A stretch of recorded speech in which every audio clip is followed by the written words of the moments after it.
wabarakatuh. Perkenalkan, nama saya Kamila Ramasyoki. Saya dari kelompok 20 dengan NIM akhir 020 dari shift 1. Jadi saya ingin menjelaskan soal tugas mingguan yang shift 1. Oke, soal pertama, jelaskan apa yang dimaksud dengan uji hipotesis secara sederhana. Jadi, uji hipotesis itu merupakan ilmu statistik inferensial yang mencakup uji hipotesis yang digunakan untuk menguji secara statistik suatu pernyataan dan menarik kesimpulan apakah pernyataan tersebut yang dari peneliti itu bisa diterima ataupun ditolak. Dalam KBBI, itu uji hipotesis mendefinisikan bahwa hipotesis itu merupakan sesuatu yang dianggap benar untuk alasan ataupun pengutaraan suatu pendapat, entah itu proporsi, teori, dan lain-lain, meskipun kebenarannya masih perlu dibuktikan. KBBI online mendefinisikan hipotesis sebagai suatu pernyataan ataupun pendapat sementara yang kurang kuat atau tidak benar sehingga perlu dibuktikan. Pengujian hipotesis juga menggunakan data sampel untuk menguji hipotesis ataupun asumsi tentang parameter populasi untuk mendapatkan jawaban atas pertanyaan seseorang peneliti yang akan dapat melakukan tes hipotesis untuk menentukan apakah mereka dapat menerima ataupun menolak hipotesis tersebut. Jadi dengan adanya uji hipotesis ini awalnya itu adalah adanya suatu pernyataan dari seorang peneliti dan pernyataan itu belum tentu benar ataupun belum bisa dibuktikan. Jadi dengan adanya uji hipotesis nanti hasilnya akan menjawab pernyataan tersebut benar ataupun tidak benar. Jadi kita dalam suatu pernyataan kita tuh perlu validasi ataupun pembuktian dari pernyataan kita dengan melakukan uji hipotesis. Uji hipotesis itu juga menggunakan data sampel untuk mengujinya. Jadi kayak semacam bahan ataupun materi yang akan diuji untuk membuktikan apakah pernyataan tersebut itu menerima ataupun menolak hipotesis ataupun pernyataan dari peneliti. Soal nomor 2, jelaskan perbedaan antara hipotesis 0, H0, dan hipotesis alternatif ataupun HA. Yang pertama itu ada hipotesis 0 ataupun hipotesis H0 adalah hipotesis yang menyatakan ketidakadaan hubungan, perbedaan, ataupun pengaruh antara variabel. Jadi antara satu variabel 1, variabel 2, variabel 3 itu tidak ada perbedaan ataupun tidak ada hubungannya ataupun tidak ada pengaruhnya. Oleh karenanya, hipotesis ini disebut juga hipotesis nihil. Nihil itu adalah kosong ataupun tidak ada. Lalu menurut Ketut, tahun 2002, H0 itu dirumuskan dengan tanda sama dengan. Jadi, H0 itu dapat dicirikan dengan tanda sama dengan, yang menspesifikasikan suatu nilai tunggal ataupun suatu nilai dan membantu mengontrol kesalahan jenis 1. Wettstein dan Erik menyatakan bahwa hipotesis 0 adalah hipotesis yang diuji menggunakan statistik tertentu untuk menilai kebenarannya. Jadi, hipotesis 0 ataupun H0 itu tuh adalah suatu anggapan awal, kayak suatu anggapan pertama dari seorang penulisnya ataupun dasar dalam penelitian ini yang menyatakan bahwa ketidakadaan hubungan ataupun tidak ada perbedaan ataupun tidak ada pengaruh antara variabel 1, 2, serta 3 yang diteliti itu. Jadi ciri-ciri dari H0 itu pakai sama dengan, bahwa yang menyatakan bahwa sesuatu yang dari awal lalu tidak ada perubahan. Lalu tujuan dari pengujian statistik ini adalah untuk menolak H0. Jadi bukan membuktikannya untuk H0 ini benar.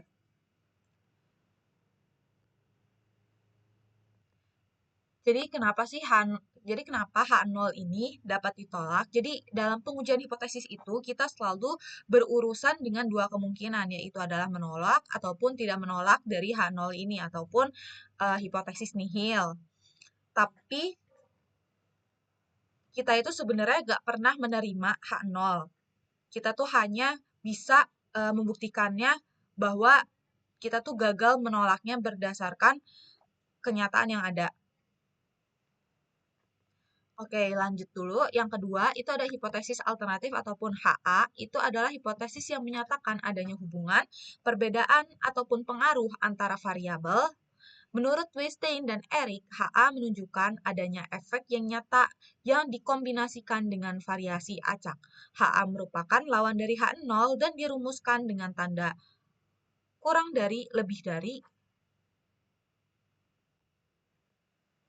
tidak sama dengan, menunjukkan adanya perbedaan atau pengaruh dalam penelitian.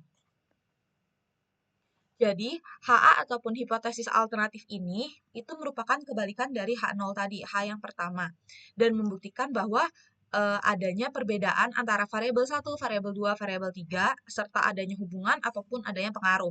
Jadi, ciri-ciri dari HA itu pakai tanda lebih besar, lebih kecil, dan tidak sama dengan yang menunjukkan adanya efek gitu. Jika data itu mendukung HA, berarti kita akan menolak H0 dan menerima bahwa adanya perbedaan ataupun efek yang nyata. Jadi untuk kesimpulan yang kedua itu jika data tidak cukup kuat untuk mendukung hipotesis alternatif ini, maka H0 ataupun hipotesis nul itu bukan tidak ditolak, bukan berarti H0 itu diterima juga.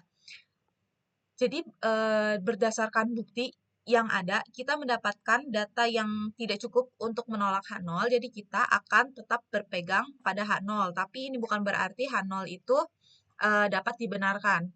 Jadi kita tuh belum ada data yang kuat untuk membuktikan bahwa H0 ini salah. Seperti itu. Soal nomor 3 adalah sebutkan dan jelaskan langkah-langkah dalam melakukan pengujian hipotesis. Oke, soal nomor 3 itu jelaskan langkah-langkah dalam melakukan pengujian hipotesis. Langkah-langkah dalam melakukan pengujian hipotesis itu ada yang pertama menetapkan hipotesis. Maksud dari menetapkan hipotesis di sini itu kita harus menetapkan H0, hipotesis 0 ataupun anggapan awal yang biasanya itu menyatakan ada ataupun tidak adanya perbedaan.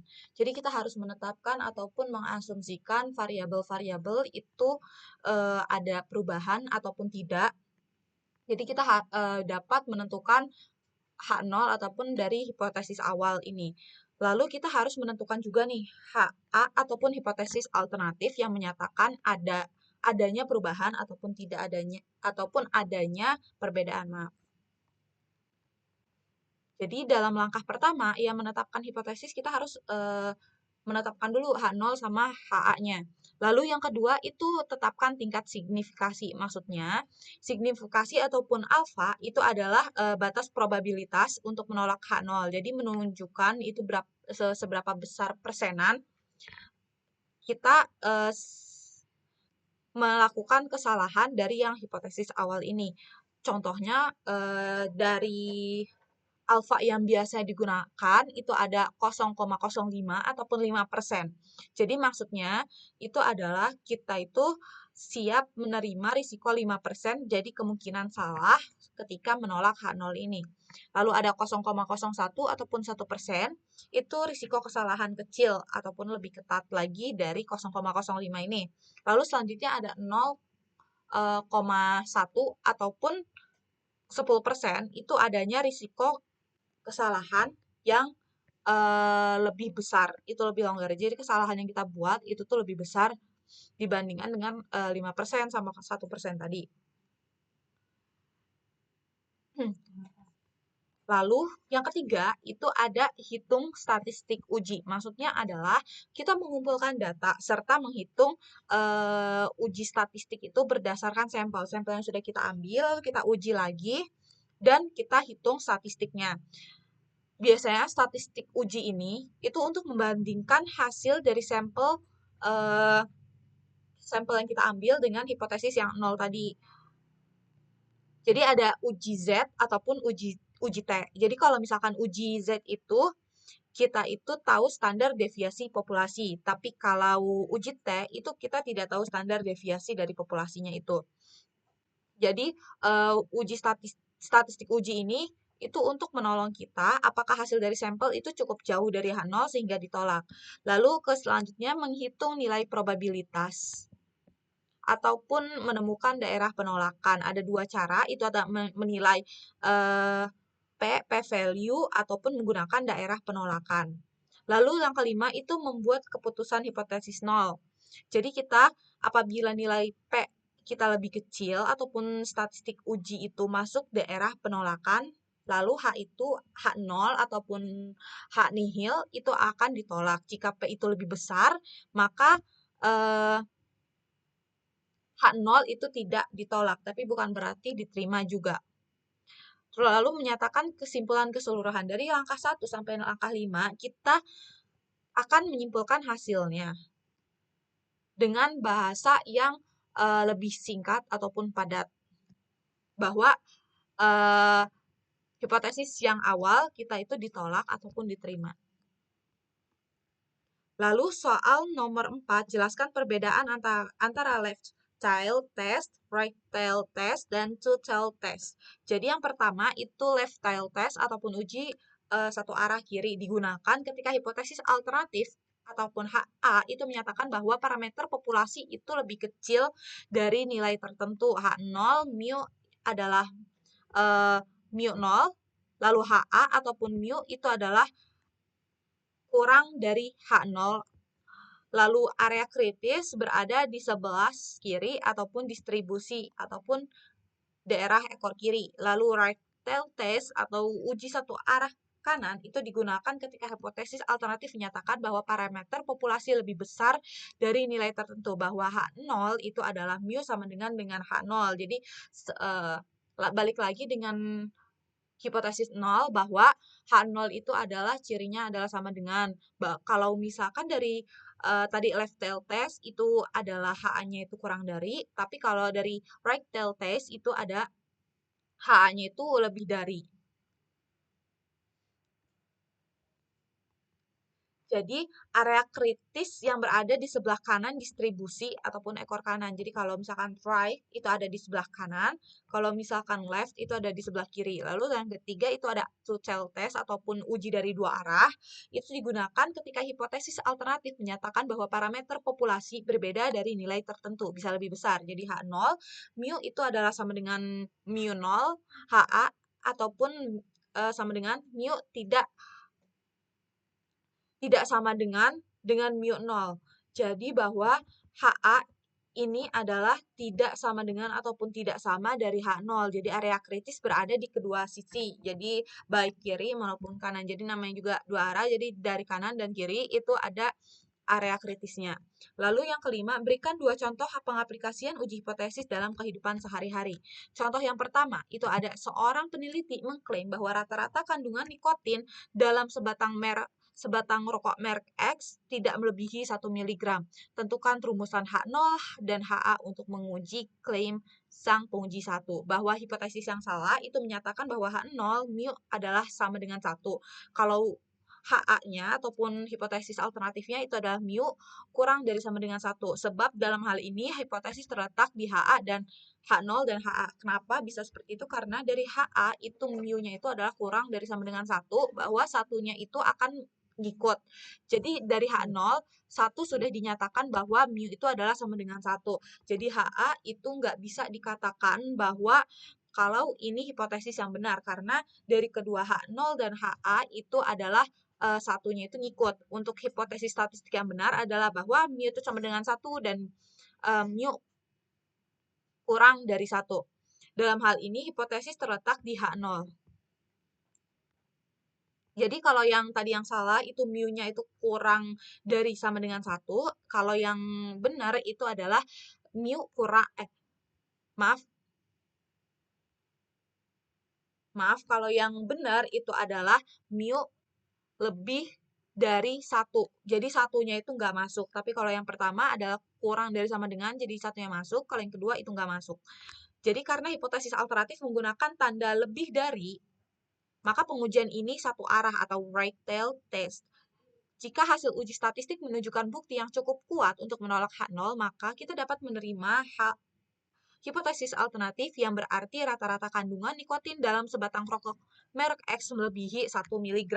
Lalu contoh soal kedua, seorang peneliti mengklaim bahwa rata-rata kandungan nikotin dalam sebatang rokok merek X kurang 1 mg. Tentukan rumusan H0 dan HA untuk menguji klaim sang penguji. Jadi yang pertama hipotesisnya itu adalah H0, mu sama dengan 1, sesuai dengan sifat dari H0 ataupun H0 adalah sama dengan. Lalu yang kedua, mu kurang dari 1. Dalam hal ini hipotesis terletak di HA. Kenapa? Karena dari soalnya adalah dari contohnya sebatang rokok merek X kurang 1 mg. Bahwa H0 itu tidak termasuk karena cirinya adalah sama dengan, berarti satunya itu masuk. Kalau yang HA itu satunya nggak masuk sesuai dengan pernyataan dari soalnya kurang dari 1 mg. Jadi satunya itu nggak masuk. Jadi yang benar adalah pernyataan HA.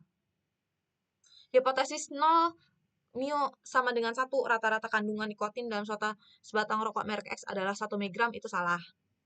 Hipotesis alternatif menunjukkan arah pengujian, yaitu sebelah kiri dari nilai 1 mg jika dalam uji statistik mendapatkan nilai uji yang cukup kecil sehingga masuk ke dalam daerah kritis. Kita akan menolak H0 dan menerima HA yang berarti klaim peneliti terbukti benar dengan tingkat signifikasi tertentu. Lalu soal nomor 6 adalah perusahaan Six Food berpendapat bahwa untuk masing-masing kantong kue produksi mereka paling banyak ada 2 gram lemak jenuh dalam satu kue. Dalam sampel 40 kue, ditentukan bahwa jumlah rata-rata lemak jenuh per kue adalah 2,1 gram. Asumsikan bahwa standar deviasi populasi adalah 0,25 gram pada tingkat signifikasi 0,05. Dapatkah kita menolak klaim perusahaan? Oke, pertama menentukan komponen dari soal. Jadi M2 ataupun H0 dengan 6 foot rata-rata maksimal 2 jam. 2 jam dilambangkan dengan M2, X-bar itu 2,1 ataupun rata-rata aktualnya, sigma itu 0,25 ataupun standar deviasi populasi, N itu adalah sumpah jam sampel kue dari soal tersebut. Pertama, kita mencari nilai Z-nya dengan X-bar dikurangin M, lalu dibagi dengan sigma, dibagi dengan akar dari N tersebut. Lalu kita running dulu. Jadi didapatkan bahwa Z-nya itu adalah 2,529. Lalu selanjutnya kita akan mencari nilai kritis dengan alfa 0,05. Z half alpha itu adalah Q norm dari 1 dikurang alfa dibagi 2. Dan didapatkan bahwa batas bawah dan atas dari daerah kritis itu adalah negatif 1,959 dan positif 1,599. 1,9599. Lalu bahwa didapatkan, jadi dalam perhitungan statistik tadi itu sudah menyatakan bahwa rata-rata aktual itu lebih besar dari 2 jam pada tingkat signifikasi 5%. Kenapa? Karena 0,05 alfanya. Jadi nilai kritisnya itu dengan menggunakan alfa 5%. Selanjutnya bahwa itu dapat diklaim waktu maksimal pengolahan 2 jam ataupun H0-nya itu tidak valid dan rata-rata waktu aktual memang itu lebih lama. Jadi kesimpulannya H0 itu ditolak karena nilai Z-score yaitu adalah 2,529 itu berada di luar rentan dari batas atas dan batas bawah yaitu negatif 1,96 dan positif 1,96 yang artinya ada bukti yang cukup untuk menyimpulkan bahwa rata-rata waktu aktual itu lebih besar dari 2 jam sehingga H0 ini adalah tidak valid ataupun kita tolak. Sekian dari saya, kurang lebihnya mohon maaf. Wassalamualaikum warahmatullahi wabarakatuh.